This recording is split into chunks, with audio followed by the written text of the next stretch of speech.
نبی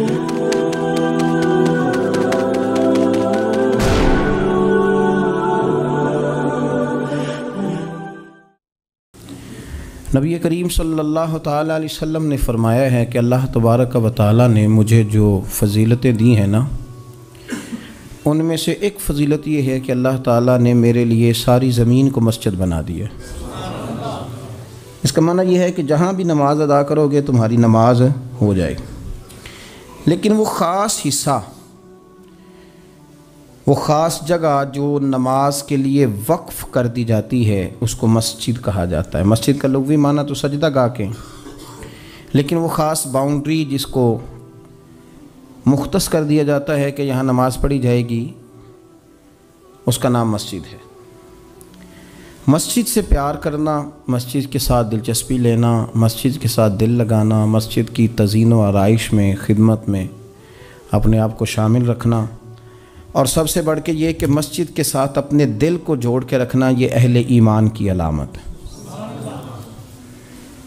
مسلمان کا روحانی رشتہ اللہ اور اس کے رسول صلی اللہ علیہ وسلم کے ساتھ ہے۔ آپ کا جس آدمی کے ساتھ رشتہ مضبوط ہوتا ہے، آپ اس کے مکان کی طرف کھینچے چلے جاتے ہیں، کوشش کر کے جاتے ہیں کہ میرا بھائی سے ملنے کو دل کر رہا ہے، تو اس کی طرف توجہ ہو جاتی ہے، وقت نکالتے ہیں، ٹائم خرچ کرتے ہیں، پیسہ لگاتے ہیں، وہاں جاتے ہیں۔ بیٹی میں نے بیاہ دی ہے، اپنے گھر چلی گئی ہے، پر میرا ملنے کو دل کر رہا ہے، وقت فرصت سارا کچھ دیکھ کے وہاں پہنچ جاتے ہیں۔ اصل اس گھر جانا مقصود نہیں ہوتا، اصل تو بیٹی کی ملاقات مقصود ہوتی، اصل بھائی کا مکان دیکھنا مقصد نہیں، اصل تو بھائی کی ملاقات مقصد ہے۔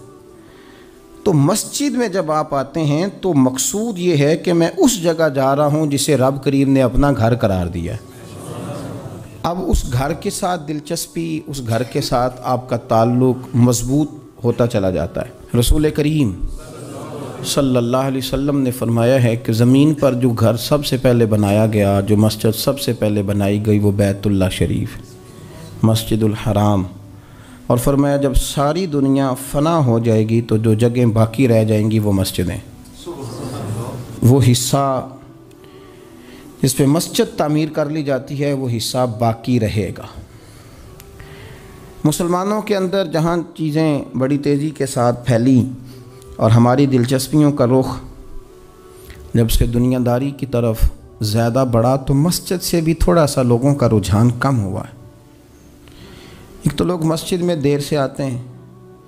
اور پھر جلدی جانے کا شوق رکھتے ہیں۔ کبھی ہم دیکھتے تھے کہ اسکول کا گیٹ بہت بڑا ہوتا تھا لیکن چھٹی کے ٹائم تنگ پڑ جاتا تھا۔ یہی حال مسجد میں جب نماز ختم ہوتی ہے تو اس وقت ہوتا ہے۔ پتہ نہیں کتنے ضروری کام ہیں جو پیچھے ہیں، کون سی ایسی چیز ہے جو دھکیل رہی ہے۔ بچے تو اپنے آپ کو بڑی قید میں سمجھتے تھے، اس لیے جایا کرتے تھے، لیکن مسجد سے اس تیزی سے نکلنا، نماز پڑھنے والوں کی نماز کا خیال نہ کرنا، کسی کی تکلیف کا احساس نہ کرنا اور شدت کے ساتھ وہاں سے نکلنے کی کوشش کرنا، اس عمل پر جب غور کیا جائے تو برے خیالات ذہن میں آتے ہیں۔ ایسی چیزیں ذہن کے اندر آتی ہیں جن کا ایک مسلمان کے حق میں ہونا ٹھیک نہیں۔ میرے نبی پاک صلی اللہ تعالیٰ علیہ وسلم نے ارشاد فرمایا، قریب محبوب فرمانے لگے کہ 7 شخص ایسے ہیں کہ قیامت کے دن اللہ کے عرش کے سائے کے علاوہ سایہ نہیں ہوگا، تو رب کریم ان 7 بندوں کو اپنے عرش کا سایہ عطا فرمائے گا۔ وہ 7 لوگ ہیں، ان میں سے نبی پاک صلی اللہ تعالیٰ علیہ وسلم نے ایک شخص وہ بیان کیا کہ جو نماز پڑھ کے مسجد سے نکل تو جاتا ہے پر اس کا دل مسجد کے ساتھ جڑا رہتا ہے، اس کی طبیعت مسجد کے ساتھ لگی رہتی ہے کہ اللہ کے گھر سے ہو کے آیا ہوں، مجھے دوبارہ اللہ کے گھر جانا ہے۔ اس کا دل لگا رہتا ہے، جڑا رہتا ہے، وہ انتظار کرتا ہے کہ دوبارہ کب میں نے مسجد میں جائیں۔ یہ رویہ نہیں اس کا ہونا چاہیے کہ وہ کہے اوہو سردیوں میں تو بس نماز ہی نماز رہ گئی ہے، اعتراض نہ کرتا پھرے، بلکہ وہ اس کا دل جڑا رہے مسجد کے ساتھ۔ جو خاص رشتہ ہے، بخاری مسلم میں حدیث ہے، نبی پاک صلی اللہ علیہ وسلم نے فرمایا، ویسے تو ساری زمین ہی اللہ کی ہے نا، للہ ما فی السماوات و ما فی الارض، زمین و آسمان میں جو کچھ بھی ہے وہ اللہ کا ہے، لیکن حضور فرماتے ہیں کہ خطہ زمین پر جو جگہ رب کو سب سے زیادہ پیاری، جگہ ساری اللہ کی ہے، پر جو اللہ کو سب سے پیارا ٹکڑا ہے وہ جگہ ہے جہاں مسجد بنا دی جاتی ہے۔ وہ خاص خطہ، آپ ذرا حدیث کے لفظوں پر غور کریں، فرمایا احب البلاد، وہ اللہ کا محبوب ٹکڑا ہے زمین پر جہاں مسجد بنا دی جاتی ہے۔ وہ اب آپ اندازہ کریں کہ وہ پیسے کتنے قیمتی ہیں، جو کمائے کسی نے تھے، لگ مسجد میں گئے، اور محبوب کس کے ہو گئے؟ اللہ تعالیٰ کے۔ یعنی میرے تیرے کمائے ہوئے پیسے اللہ کے محبوب پیسے تب بنیں گے جب اللہ کے گھر میں خرچ ہو جائیں گے۔ تعمیر مسجد پر، تشکیل پر، فرمایا یہ سب سے زیادہ اللہ کو۔ اور سید عالم صلی اللہ تعالیٰ علیہ وآلہ وسلم نے ارشاد فرمایا کہ اللہ تبارک و تعالیٰ کو زمین پر، زمین ساری ہی اللہ کی ہے، لیکن اللہ تبارک و تعالیٰ کی زمین پر جو جگہ اللہ کو ناپسند ہے وہ جگہ ہے جہاں بازار بنا دیا جاتا ہے، جہاں مارکیٹیں بنتی ہیں، جہاں لوگوں کے ساتھ ظلم ہوتا ہے، دھوکے ہوتے ہیں، جھوٹ بولا جاتا ہے۔ یہ بخاری مسلم کی حدیث۔ ناپسندیدہ زمین کا ٹکڑا وہ ہے جہاں بازار بنتا ہے، اور پسندیدہ ٹکڑا وہ ہے جہاں شوق کس بات کا زیادہ، میری مارکیٹ ہو کہ میرے نام کی مسجد ہو،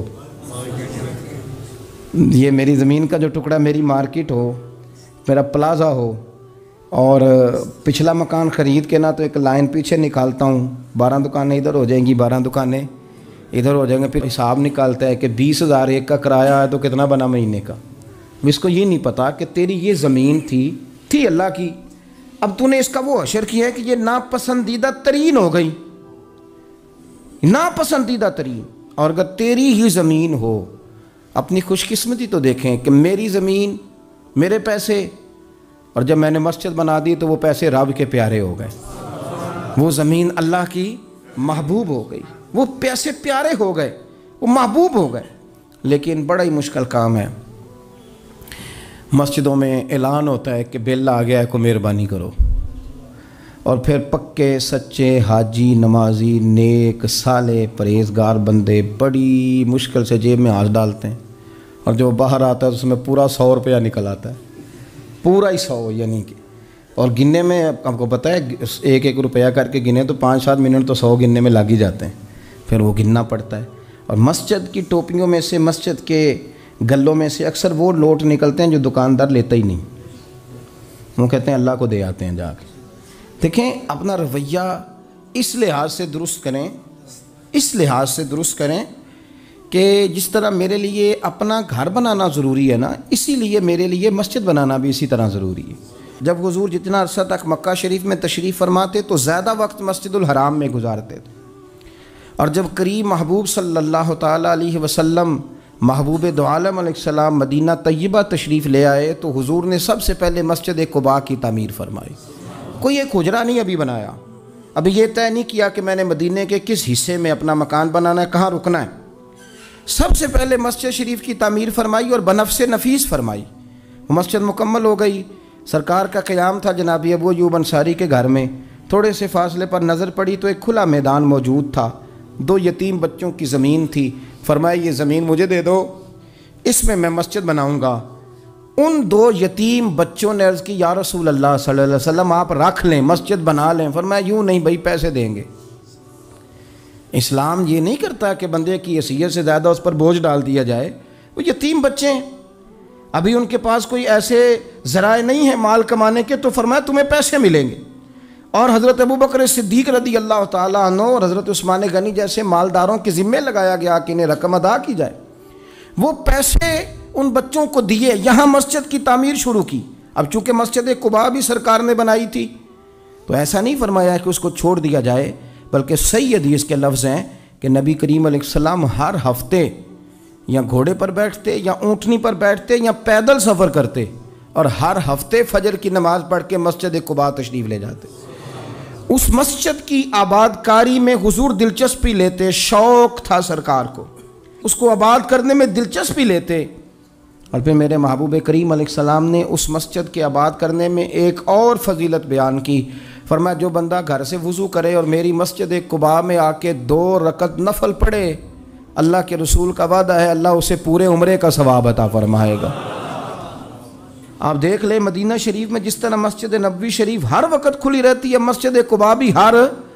وقت کھلی رہتی ہے، ہر وقت وہ مسجد موجود ہے، دن کو جائیں رات کو جائیں آپ کو وہاں نماز پڑھنے کے مواقع میسر ہیں۔ گویا حضور نے بنائی بھی ہے اور میرے نبی نے بسائی بھی ہے،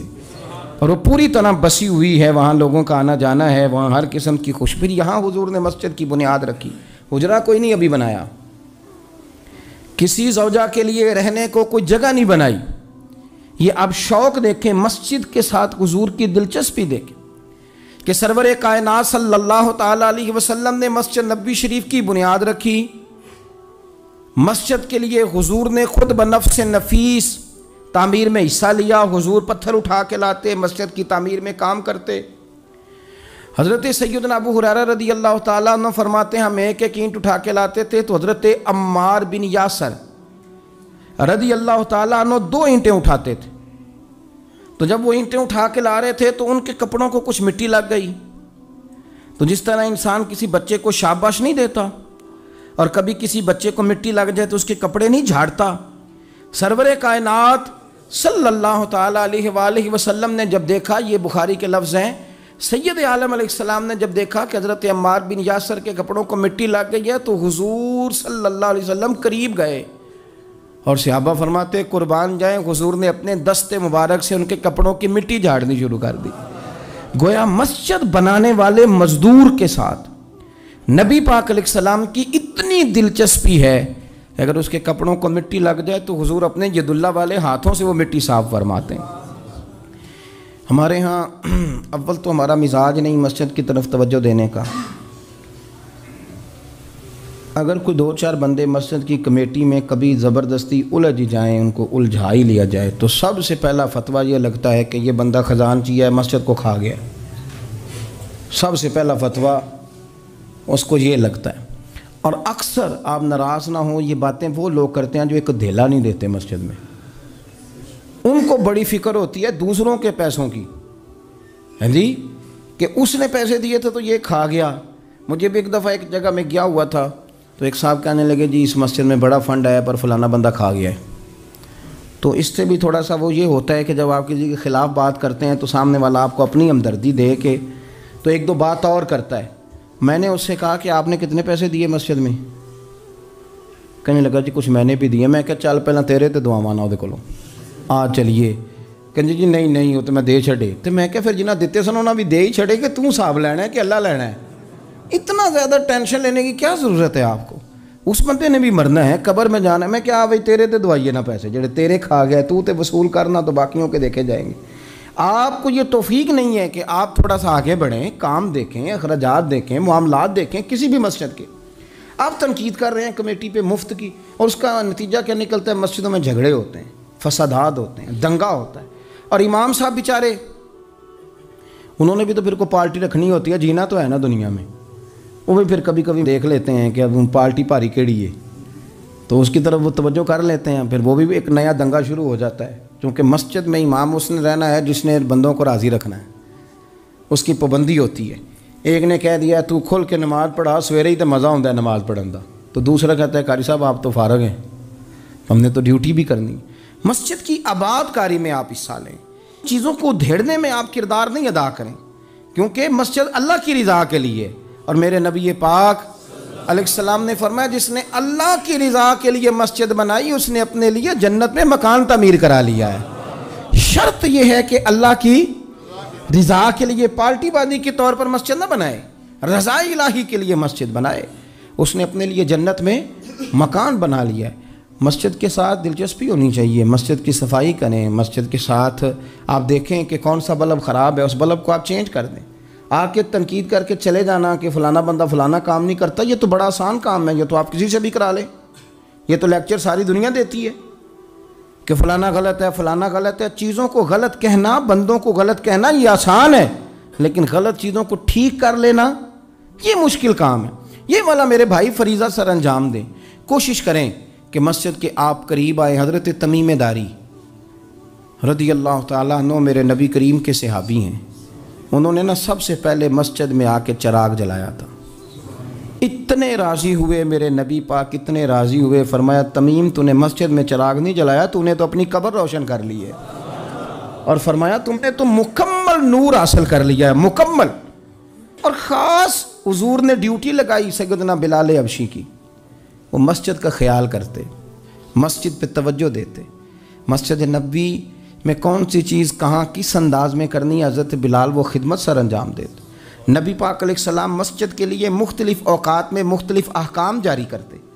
پہلے سرکار دو عالم صلی اللہ علیہ وسلم نے ایک دروازہ مخصوص کر دیا تھا، فرمایا بھئی ایک فیصلہ میرا یہ ہے کہ اس گیٹ سے صرف عورتیں آئیں گی، مرد نہ داخل ہوں۔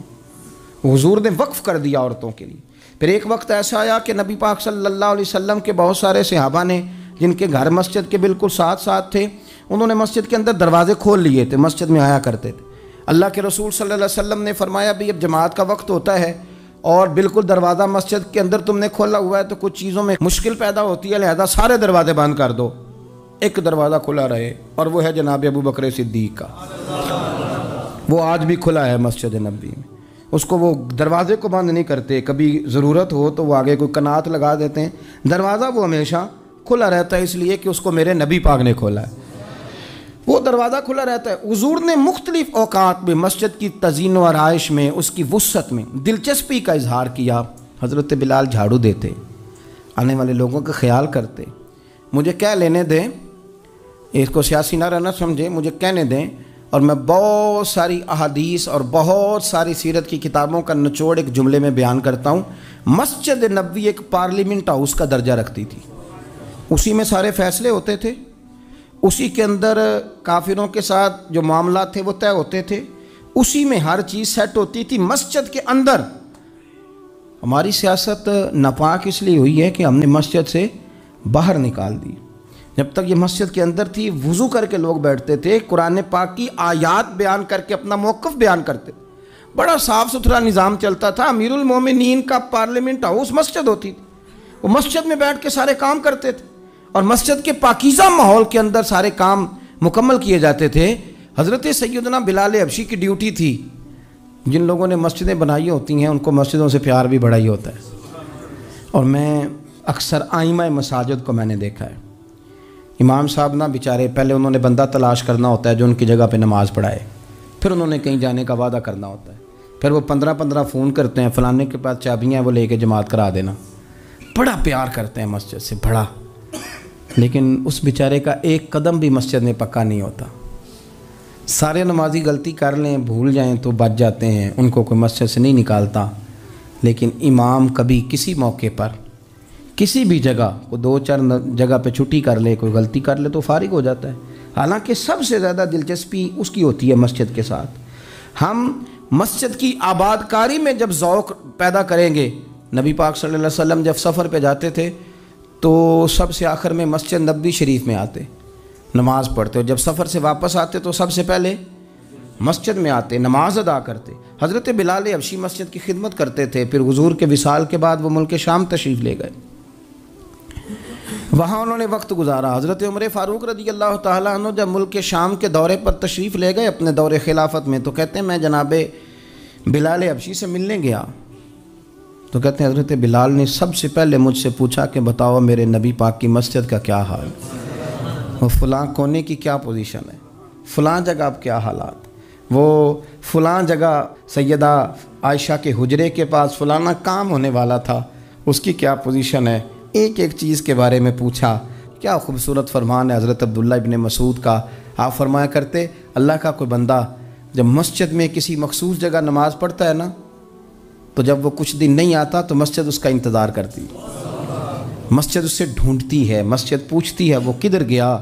قربان جاؤں۔ فرمایا اگر وہ بندہ انتقال کر جائے، وہ دنیا چھوڑ جائے، تو مسجد کی وہ صف روتی ہے، وہ اسے ڈھونڈتی ہے، وہ اس کو تلاش کرتی ہے، وہ اس کے لیے آنسو بہاتی، اللہ کے حضور التجا کرتی ہے کہ یا اللہ وہ یہاں رہا کرتا تھا، وہ یہاں نماز پڑھتا تھا، وہ یہاں آیا کرتا تھا، مسجد اس کے لیے روتی ہے۔ اللہ کرے آپ سمجھے میری بات، کسی کو بیٹے رو رہے ہیں، کسی کو بیٹیاں رو رہی ہیں، کسی کو وہ لوگ رو رہے ہیں جن کی ضرورتیں پوری کرتا تھا، اور یہ جو مسجد سے پیار کرنے والا تھا، مسجد کا نمازی، اس کے لیے مسجد کی صف، مسجد کا مصلی